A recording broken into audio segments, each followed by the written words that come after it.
My name is Ashley, and your name is? I'm Cindy. Okay, great, Cindy. It's nice to meet you. What are you here for today? Well, I'm here because I've been depressed for the last 3 months. I mean, like really severe depressed. Mm-hmm. And so I just thought that I might need someone to talk to. Okay. Do you mind if I take notes while I talk with you? That's fine. Okay, thank you very much. So how long have you been feeling depressed?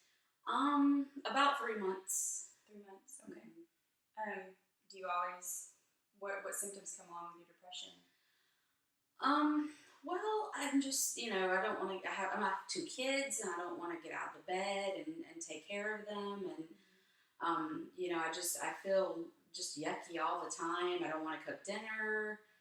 I've had some marital issues. I had an affair for 5 weeks, Wow. and my husband knows, and he's we're moving on with that. But after the affair ended, the depression started. Okay.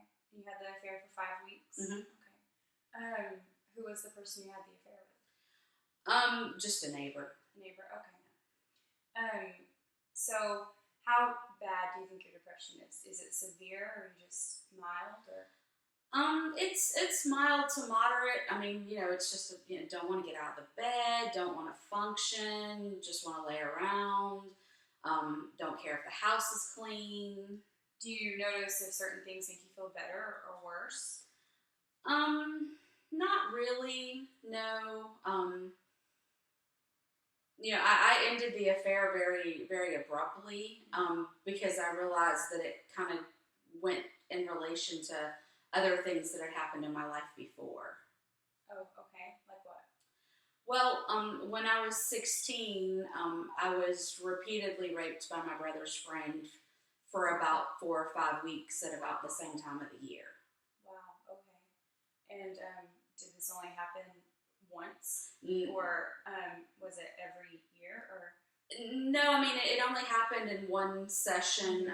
The guy lived across the street, and he was my brother's best friend, and his family was abused. His name was Mark, and it was just like I trusted him, and I was kind of like his little sister, and then he just kind of got verbally abusive with me, and then he got he didn't hurt me. He didn't slap me or anything like that. He never had a weapon, but kind of forced me into doing a bunch of things that caused me to feel like guilt and just awful.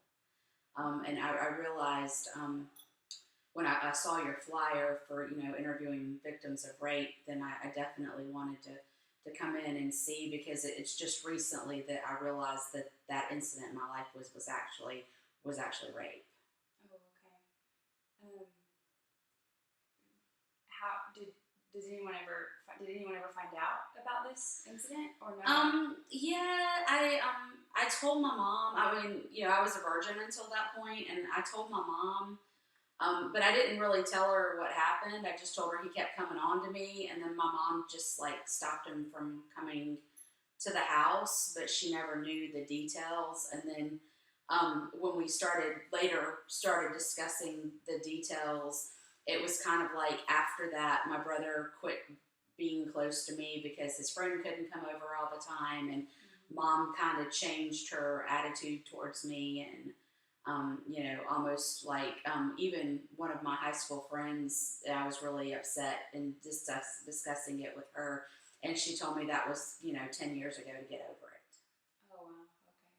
So let's talk about your family a little bit more. What were they like when you were growing up? Well, we had a really close-knit family. Our house was like the safe place where everybody came to hang out.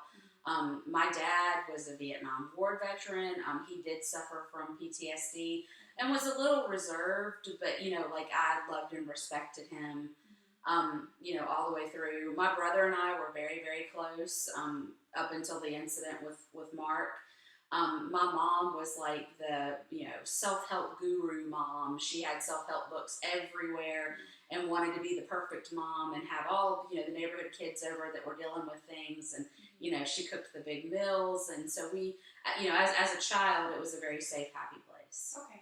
And how many siblings did you have? Just one. Just your brother? And your relationship with him was pretty good? It was until the issue with Mark, and now we don't talk at all. Okay. How about your relationship with your dad? Dad and I are, okay. He kind of after what happened, I went crazy. Started drinking, doing all kinds of bad things, skipping school, and I was in a car wreck drinking. I was not driving, and broke my back. So I was out for 2 months, and when I went back, I just went what my parents could. Okay, so why don't you tell me a little bit about your family now? Like you said, you had an affair, but how is your relationship with your children, with your husband, your parents? How are things now? The kids are still relatively young, so you do the mommy things, get them to school, play with them when they're out of school, watch TV, those kinds of things. My husband and I obviously are working through the adultery, and he kind of understands why that I did that.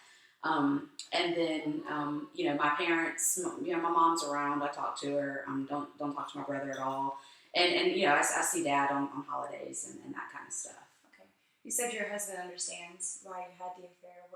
Why did you have the affair? Well, he seems to think, his own psycho stuff. He seems to think that possibly it was because I'm still dealing with the rape and just realized that to be what it is, and kind of felt like that's how you express yourself. Okay. So he's not happy about it, but he's kind of come to terms with it right now, as long as I seek counseling. Okay. Beyond the rape and your relationship now, what does your sexual history look like? Was that the only incident you've ever had of feeling uncomfortable or anything? Yes, but when I went crazy after my back got broken and I got better, I went with the totally bad guy, motorcycle tattoo dude. I did get pregnant, and actually I went to my dad instead of my mom, and he arranged for the abortion. Okay. And I feel guilty about that sometimes, especially when I look at the 2 kids that I have. But I know that, that's what he felt like he needed to do. So, I might have made my own decision, but he didn't give me the choice. He just arranged for it and took me. Okay. And I was almost 18 around that time. Do you have any regrets about that? I do. But again, it's like I don't know what decision I would have made because I wasn't given that choice. Okay. But then, I met my husband, and he's wonderful, and, like the perfect match for me, and great father. So, I feel like that I was able to overcome that part of it, at least. Kind of start over. Mm-hmm. Do you have any previous history of counseling or anything like that? Yeah, I saw 2 other counselors, just for the depression, even before I realized that, what happened to me 10 years ago was rape. Mm-hmm. And I just, I left them both and never went back after the first visit. Okay, you didn't go back. Mm-mm. Why? Well, one, I smoke marijuana, and I don't see anything wrong with that. Okay. And because I smoked marijuana, he told me that the marijuana was the problem, not all the other issues that I was having. And so he wanted to blame all of my problems on strictly the fact that I was, a marijuana smoker, and I wasn't going to have that. And the other one I just didn't feel comfortable with. Okay. Why didn't you feel comfortable with the other one? I just didn't like their demeanor. Again, maybe it was the drug thing. When that comes out, they just look at you differently. But I don't see, it's legal in some states, so Okay. I don't have a problem with it. How often do you smoke marijuana? I don't know, a couple of times a week. It's not an everyday thing. It's just like, again, when I just get so anxious or whatever to relax. And does your family know that you smoke marijuana? I don't know about my parents. Again, when I was drinking and doing all the other stuff, I know they know that I did things far worse than marijuana. But now I don't know if they know, and I'm sure my husband knows because he can probably smell it in the garage. Mm-hmm. Okay. So, how do you feel when you smoke marijuana? You say that it helps to relax you. Tell me a little bit about that. During what times of the week do you find yourself so stressed that you need to smoke marijuana? I don't know. It's just random, and I just don't see the marijuana as the problem. It's just something I do to relax. Okay. Yeah. Have you tried other relaxation techniques?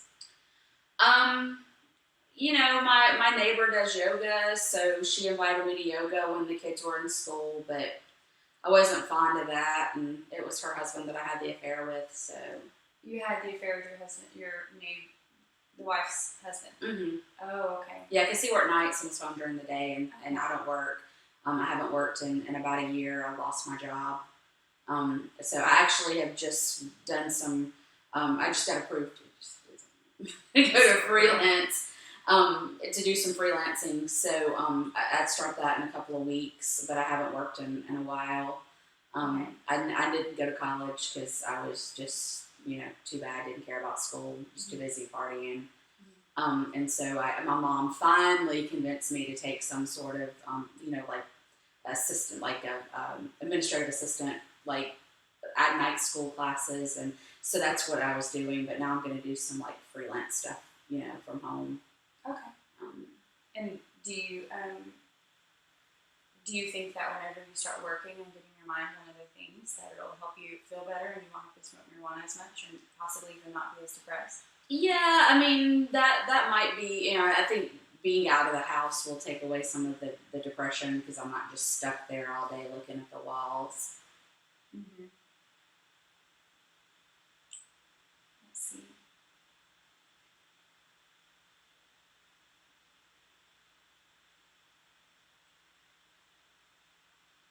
Sorry.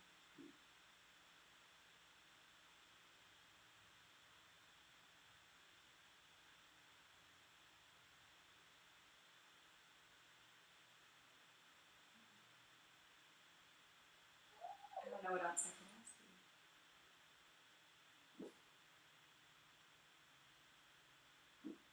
When was the first time you smoked marijuana? It was after the rape, like right after the rape when I So started. you were young. Yeah, it was 16, right around 16. Okay. So I want to talk about that for a minute. So you claim to smoke marijuana because it calms you, and so that's why you do it a few times a week. Do you think that it's having adverse effects and detrimental effects on your family life, then, even though it's legal? I don't because again, it's like I wait till the kids are in bed so they don't know that I do it, and my husband knows. He hasn't said anything, and it's something that I've kind of always done since that point in my life. Even though I gave up the drinking and the other drugs, I just kept doing that. And it's not frequently. And do you think it was a way to kind of cope with the fact that you were raped? Looking back, maybe. I think probably so. But again, I didn't realize that it was even rape, until just a couple of months ago. Mm-hmm. Because it's possible that you're smoking it now to help cope with something, whether it's stress or any other type of, stressor to you smoking marijuana. What do you think caused you to rely on marijuana to relax? Yeah, I guess it's just what I've always done. I just don't. Yeah, I don't see marijuana as the problem. There's so many other things going on that the marijuana doesn't seem to be the problem to me. Mm-hmm. Instead, what do you think are the big problems in your life? I mean, obviously the depression, but I think the depression was in relation to ending the affair.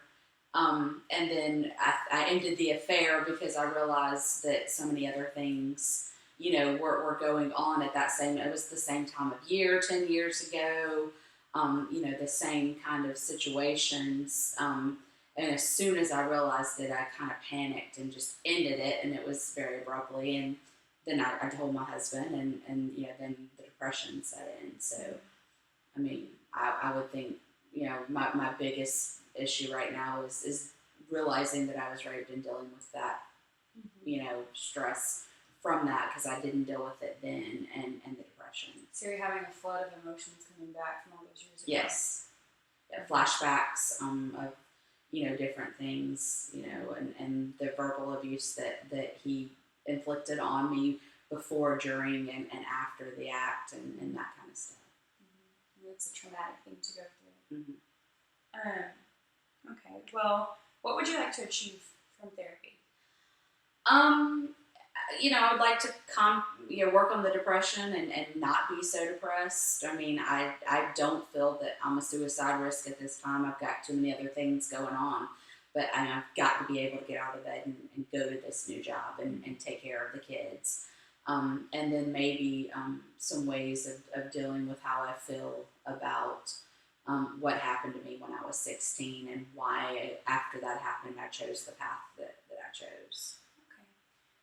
Well, you're already doing a great job by making the steps to see a counselor, and by starting a new job. These are all very good steps. So I can tell that you want to get help, which is a great thing, and I commend you for that. I think that what we'll do is you'll probably need 6 months worth of sessions where we'll continually work through your problems, and hopefully we'll develop some obtainable goals for you, and we'll help you through this. Okay. All right. All right. Thank you.